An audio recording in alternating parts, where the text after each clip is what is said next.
खबरों को विस्तार से देखते हैं। अब पश्चिम बंगाल से इस वक्त की सबसे बड़ी खबर आपको बता दें, एसएससी परीक्षा में बड़े फर्जीवाड़े का खुलासा हुआ है। ईडी के छापे में 20 करोड़ रुपए की नकदी मिली है। छापेमारी के दौरान 20 करोड़ रुपए की नकदी बरामद की गई है। 20 मोबाइल फोन भी मौके से मिले हैं और एसएससी परीक्षा में फर्जीवाड़े की सूचना पर ईडी ने यह छापा मारा था और इस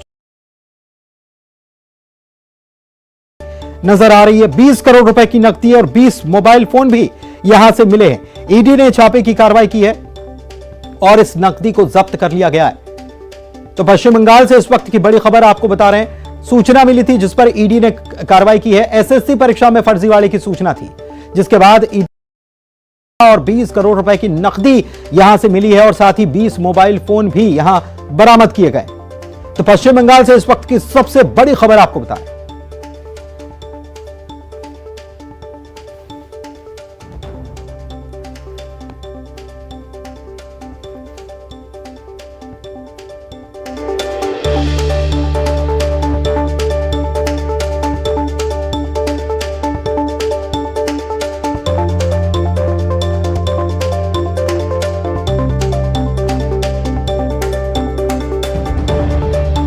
बड़ी खबर पश्चिम बंगाल से, जहां पर सबसे बड़ी खबर इस वक्त की है कि एसएससी परीक्षा में बड़े फर्जीवाड़े का खुलासा हुआ है। ईडी ने छापा मारा है। 20 करोड़ रुपए की नकदी मिली है।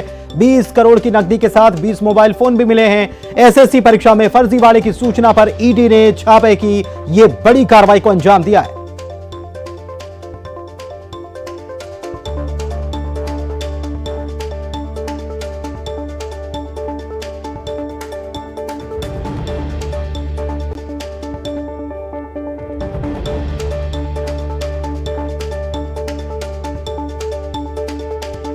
शंकर आनंद हमारे संवाददाता फोन लाइन पर जुड़े हुए हैं, उनसे जानकारी लेते हैं इस छापे की कार्रवाई के बारे में। क्या कुछ जानकारियां इस छापे की कार्रवाई के बारे में मिल रही है शंकर? देखिए, केंद्रीय जांच एजेंसी ईडी यानी कि प्रवर्तन निदेशालय ने एक बड़ी कार्रवाई को अंजाम देते हुए आज एसएससी स्कैम मामले में आज कई लोकेशन पर छापेमारी की प्रक्रिया को अंजाम दिया, जिसमें कि पश्चिम बंगाल में आज वहां से छापेमारी के दौरान तकरीबन 20 करोड़ रुपए से ज्यादा की नकदी को बरामद किया गया है। जिस तरह से इस पूरे मामले की अगर बात करें तो पश्चिम बंगाल स्कूल सेवा आयोग यानी कि और इसके साथ साथ पश्चिम बंगाल प्राथमिक शिक्षा बोर्ड में जो जिस तरह से भर्ती के मामले को अंजाम दिया गया था और इस मामले में कई आरोपियों का नाम सामने आ रहा था, लिहाजा इसी मामले की गंभीरता को देखते हुए ये मामला कोर्ट भी गया था और कोर्ट में इस मामले को सीबीआई को ट्रांसफर किया था।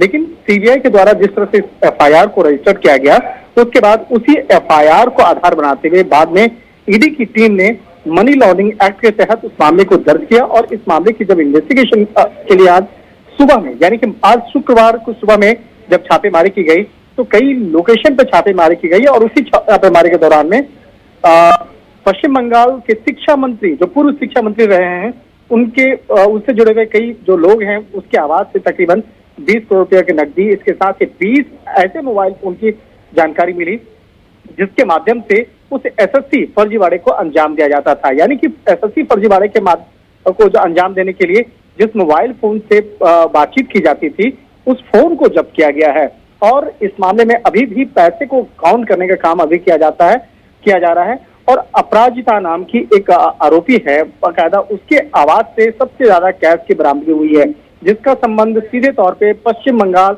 के शिक्षा मंत्री जो हैं पूर्व शिक्षा मंत्री उनके उससे जुड़ा हुआ मामला बताया जा रहा है। ठीक तो से कहा जा सकता है कि बड़ा मामला है और इस मामले में आगे कार्रवाई चल रही है। बहुत शुक्रिया शंकर आपका इस जानकारी के लिए। चलिए बढ़ते हैं आगे। राष्ट्रपति चुनाव में क्रॉस वोटिंग के बाद मध्य प्रदेश के कृषि मंत्री कमल पटेल की तरफ से एक बेहद बड़ा बयान आया है। कांग्रेस विधायकों के बीजेपी में शामिल होने को लेकर यह बयान उन्होंने दे दिया है कि क्या फिर से कांग्रेस के विधायक बीजेपी में शामिल हो रहे हैं। सवाल यह क्योंकि कांग्रेस के 17 विधायक कांग्रेस से चुनाव लड़ना नहीं चाहते हैं, बकौल कमल पटेल। कांग्रेस विधायकों का अपने नेतृत्व से विश्वास उठ गया है, बकौल कमल पटेल। कांग्रेस में उनका कोई भविष्य नहीं है, यह भी कमल पटेल ने कहा है। कांग्रेस से उनके विधायक हताश हो चुके हैं, कमल पटेल का यह कहना है और निराश होकर बीजेपी की तरफ वो देख रहे हैं। कांग्रेस के विधायकों के लिए बीजेपी के दरवाजे खुले हैं। कमल पटेल की तरफ से ऑफर भी है। कांग्रेस के विधायकों का स्वागत है, कमल पटेल कर रहे हैं। मंत्री कमल पटेल मौजूद हैं। सर, क्रॉस वोटिंग को लेके क्या कहेंगे, क्योंकि कई कांग्रेस के विधायकों ने जो है वो आपके पक्ष में वोटिंग की है राष्ट्रपति के पद को। देखो, ये पहले से ही तय था और इसलिए प्रधानमंत्री जी ने आह्वान किया था कि इसमें अंतरात्मा की आवाज़ से वोट दें। तो कांग्रेस के विधायकों की अंतरात्मा जागी और उन्होंने सही उम्मीदवार को, जो एनडीए ने उम्मीदवार उतारा था जनजाति का, उनको वोट दिया। नगरीय निकाय चुनाव में ग्वालियर चंबल अंचल में बीजेपी को मिली शिकस्त हार को लेकर शिवराज सरकार के मंत्री भरत सिंह कुशवाहा का कहना है कि ग्वालियर चंबल अंचल को छोड़कर बीजेपी ने हर जगह बढ़त बनाई है। बीजेपी में गुटबाजी के कांग्रेस के आरोपों पर उन्होंने कहा है कि ग्वालियर चंबल अंचल में बीजेपी में कोई गुटबाजी भी नहीं है, यहां खुद कांग्रेस नेतृत्व विहीन है। देखिए, नगर निगम के चुनाव में भी, नगर पंचायत नगर पालिका के चुनाव में 90% भारतीय जनता पार्टी को विजयश्री मिली है और हर नगर निगम में भारतीय जनता पार्टी का बहुमत है। गुटबाजी की बात तो मीडिया की देन है। मैं इतना ज़रूर कहूँगा कि हमारे यहाँ कोई गुटबाजी नहीं है। गुटबाजी तो और सक्षम नेतृत्व भारतीय जनता पार्टी के पास देश के अंदर भी है और प्रदेश के अंदर भी है। कांग्रेस नेतृत्वहीन है। इंदौर के नवनिर्वाचित महापौर पुष्यमित्र भार्गव और बीजेपी के राष्ट्रीय महासचिव कैलाश विजयवर्गीय ने शाम को 56 बाजार का भ्रमण किया। यहां उन्होंने दुकानदारों से मुलाकात की, जीत के लिए उनका धन्यवाद ज्ञापित किया। नए महापौर पुष्यमित्र भार्गव ने विजयी जुलूस न निकालने का फैसला शहर हित में लिया था, लेकिन उन्होंने लोगों से मुलाकात जरूरी समझी और इसीलिए वो शहर वासियों से मुलाकात कर रहे हैं। इस मुलाकात के दौरान दुकानदारों ने अपने यहाँ का प्रसिद्ध नाश्ता उनको परोसा। हालांकि दोनों ने चुनिंदा चीजों का ही स्वाद लिया।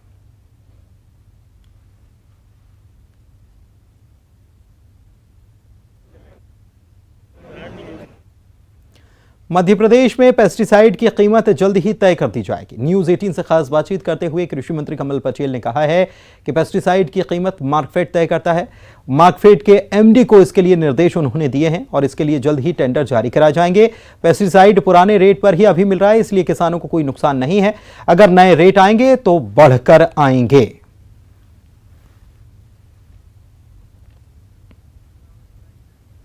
टीकमगढ़ से बीजेपी विधायक राकेश गिरी की बहन कल्याणी गिरी पर जनपद अध्यक्ष का चुनाव जीतने के लिए सदस्यों के अपहरण के आरोप लगे। मामले को लेकर जबलपुर में हाईकोर्ट में एक बंदी प्रत्यक्षीकरण याचिका लगा दी गई है। हाईकोर्ट ने इस याचिका पर सुनवाई करते हुए टीकमगढ़ जिले के एसपी को आदेश दिया है कि वो पूरे मामले की जांच करे और वैधानिक कार्रवाई भी करे। के दौरान न्यायालय का ये मत था कि चूंकि याचिकाकर्ता ने लिखित आवेदन दिया है और बाई नेम FIR आवेदन देते हुए शिकायत की है, उस पर कोई कार्रवाई नहीं की गई है, जबकि वरिष्ठ अधिकारियों को भी शिकायतें की गई हैं।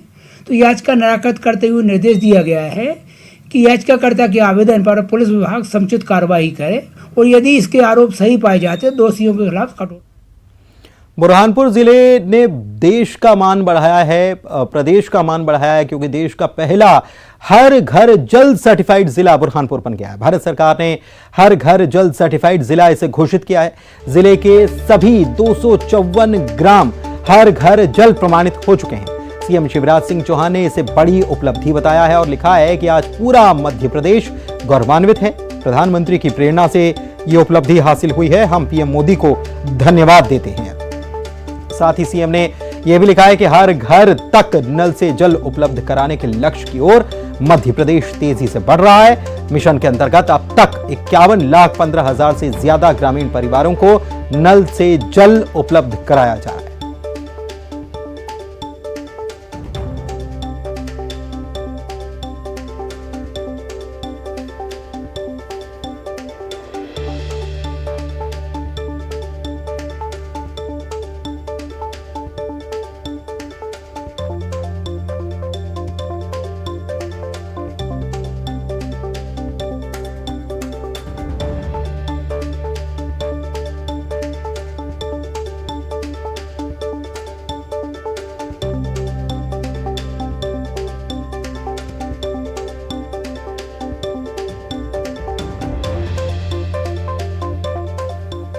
और वहीं इस उल्लेखनीय उपलब्धि के लिए बुरहानपुर की बहनों और भाइयों को बधाई। ये ट्वीट प्रधानमंत्री की तरफ से आया है और उन्होंने लिखा है कि ये लोगों के बीच सामूहिक भावना और मिशन मोड के प्रयासों के बिना जेजेएम टीम और मध्य प्रदेश सरकार के तहत संभव नहीं होता, तो इसे उपलब्धि बताते हुए बधाई भी दी है और इसे सामूहिक कार्य उन्होंने कहा।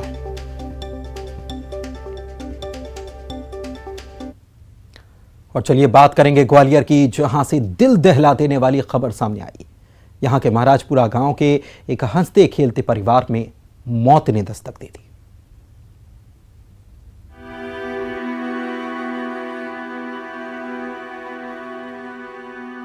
अभी तो बच्चों की अटखेलियां देखनी थी, अभी तो उनकी चॉकलेट बिस्किट की मांग को पूरा करना था, उन्हें स्कूल का रास्ता दिखाना था। लेकिन न जाने क्या हुआ, चंद मिनटों में ही सब बर्बाद हो गया, खत्म हो गया। एक जरा सी बात, जी हां, एक जरा सी बात परिवार में ऐसा तूफान ला देगी कि सब कुछ बर्बाद हो जाएगा। किसने सोचा था ये? शायद इतना खतरनाक कदम उठाने से पहले इन मां बाप ने भी नहीं सोचा होता तो वो ना होता जो हो गया। गुस्से में कहें या मजबूरी में, एक परिवार तबाह हो गया, क्योंकि इस घर में मौत ने तांडव किया। और वही मौत साथ ले गई 1.5 साल की बच्ची, 4 साल के मासूम के साथ ही पति पत्नी की जान।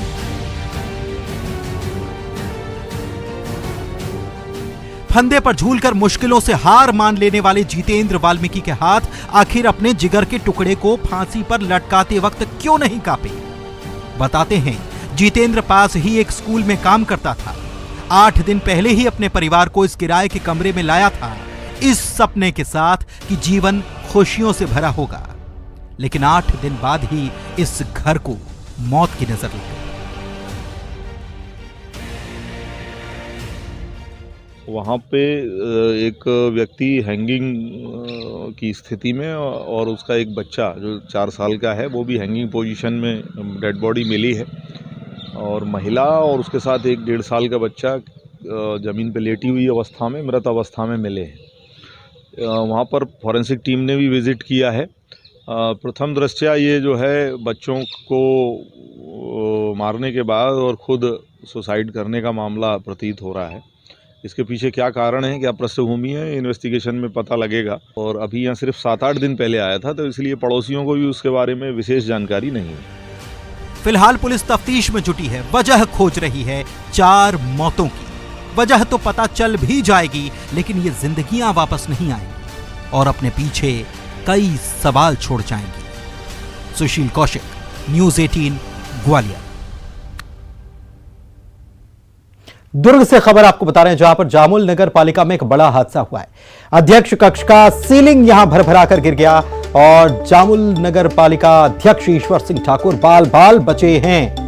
अपने कक्ष में लोगों की समस्या को वो सुन रहे थे और सीलिंग गिरने से अफरा तफरी मच गई।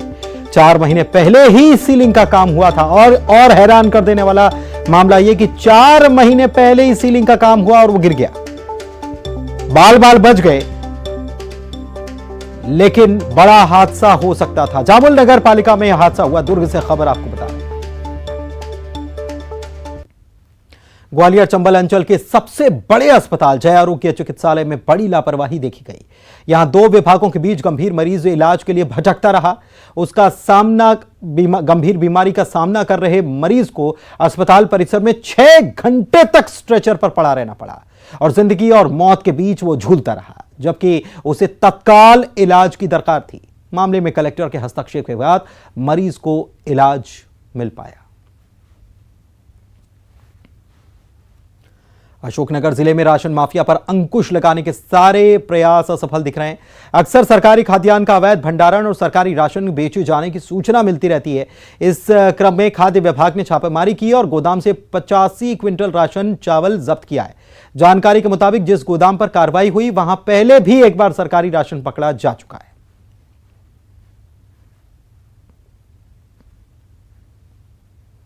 बुरहानपुर के बहुचर्चित जिला अस्पताल सरकारी राष्ट्रीय गबन मामले की जांच पुलिस ने और तेज कर दी है। घोटाले के गिरफ्तार मास्टरमाइंड डॉक्टर प्रतीक नवलखे के मेमोरेंडम पर पुलिस ने सीएमएचओ दफ्तर के लिपिक सुशांत जीभेनकर को गिरफ्तार कर लिया है। गिरफ्तार आरोपी महेश मामले के बयान के आधार पर कॉलोनाइजर फर्म से करीब 5 लाख रुपए बरामद किए गए।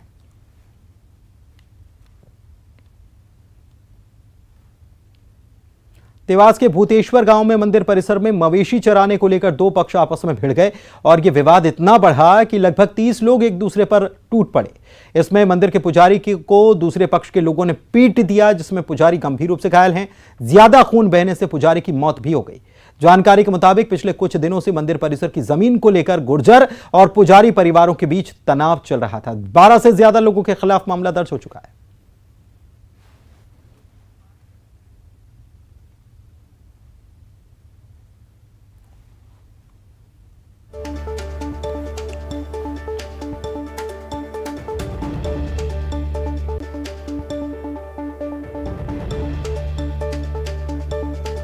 अब तक आपने महिलाओं के द्वारा ससुराल वालों से ही जान का खतरा या उन पर प्रताड़ना के आरोप लगाते हुए सुना होगा, लेकिन दमोह में इससे अलग मामला सामने आया। नवविवाहिता ने अपने माता पिता से जान का खतरा बताया।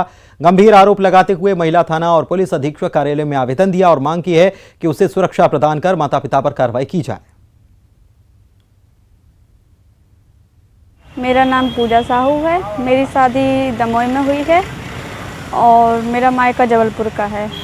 मैं मम्मी पापा से बहुत परेशान रहती हूँ। मेरी टेंशन है, मेरी तबीयत ख़राब हो जाती है और घर वालों का कहना है, मायके वालों का, कि आप पति को छोड़ छाड़ के घर पे आ जाओ, आपकी छुट्टी करा देंगे और आपका दूसरा शादी करा देंगे।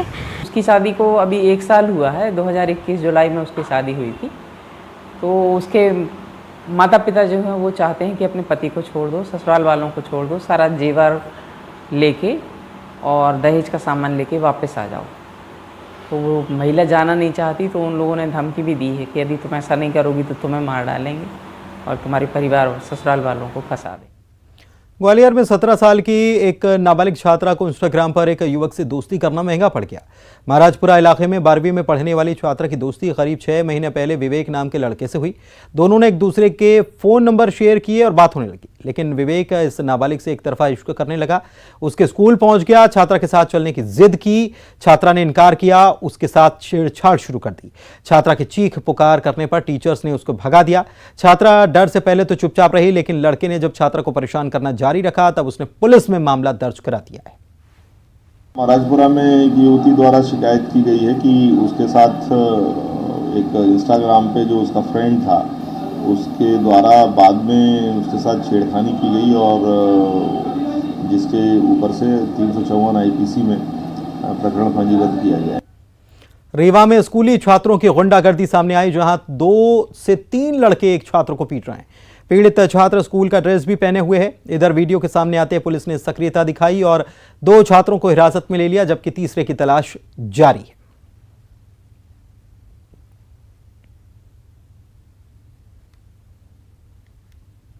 इधर बड़वानी में जिला मुख्यालय के पास सड़क हादसा हुआ। एसपी बंगले के सामने हुआ यह हादसा सीसीटीवी में कैद हुआ है, जिसमें नजर आ रहा है कि एक ट्रैक्टर ट्रॉली अनियंत्रित होकर पलट गई। हालांकि इस हादसे में बस स्टॉप पर खड़े यात्री बाल बाल बचे, साथ ही यात्री बस भी चपेट में आते आते बच गए। इस दुर्घटना में 2 लोग घायल हुए हैं, जिनका इलाज चल रहा है।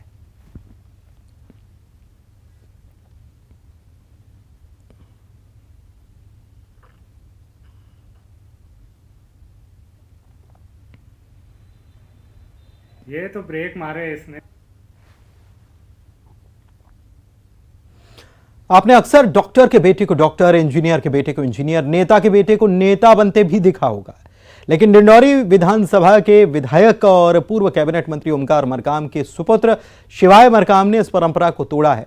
ओमकार मरकाम के बेटे शिवाय मरकाम नेता न बनकर स्नैक कैचर बने हैं। वे खतरनाक से खतरनाक सांपों को चुटकी बजाकर पकड़ लेते हैं। साथ ही में उन्होंने एक मकान से अभी हाल ही में 7 फीट लंबे खतरनाक प्रजाति के ब्लैक कोबरा को रेस्क्यू किया है। इसके बाद शिवाय मरकाम ने ब्लैक कोबरा को सुरक्षित जंगल में छोड़ दिया। शिवाय मरकाम 2 सालों से स्नैक कैचर का काम कर रहे हैं और अब तक करीब 500 सांपों का रेस्क्यू कर चुके हैं।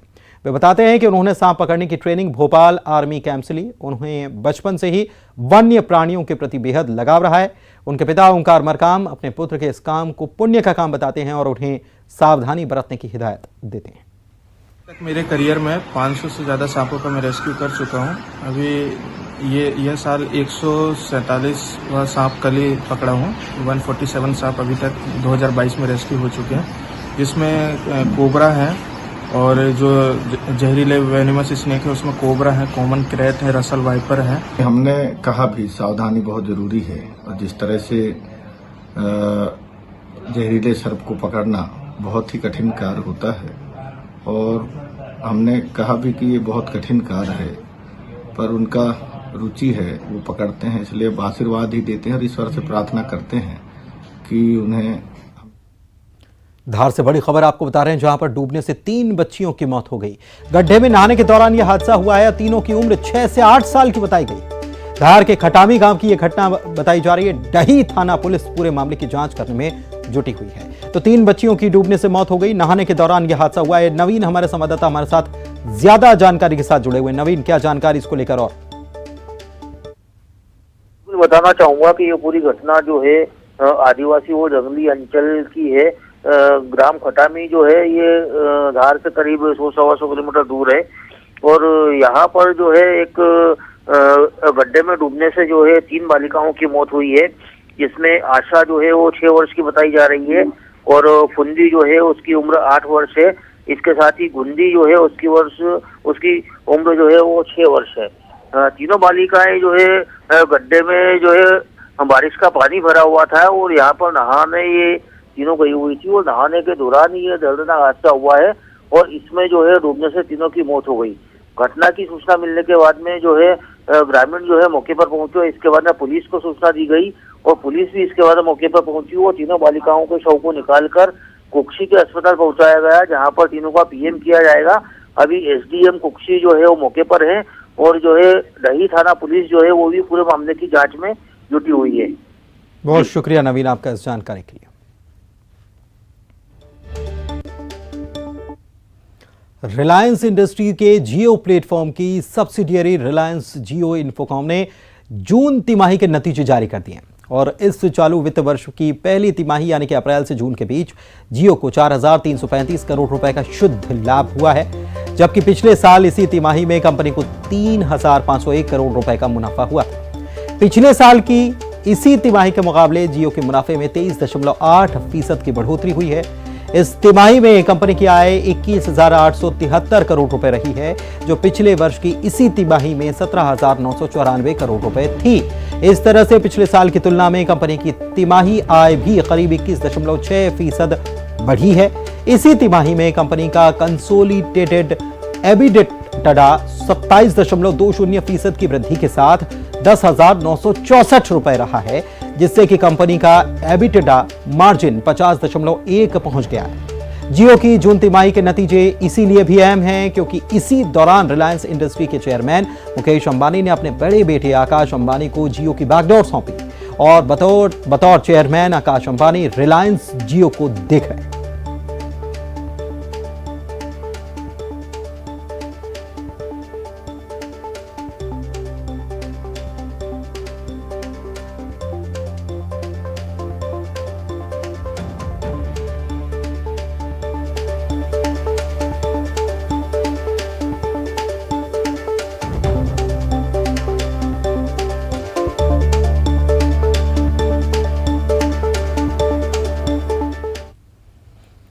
और इसी के साथ खबर असरदार में एक बार फिर से वक्त हेडलाइंस का।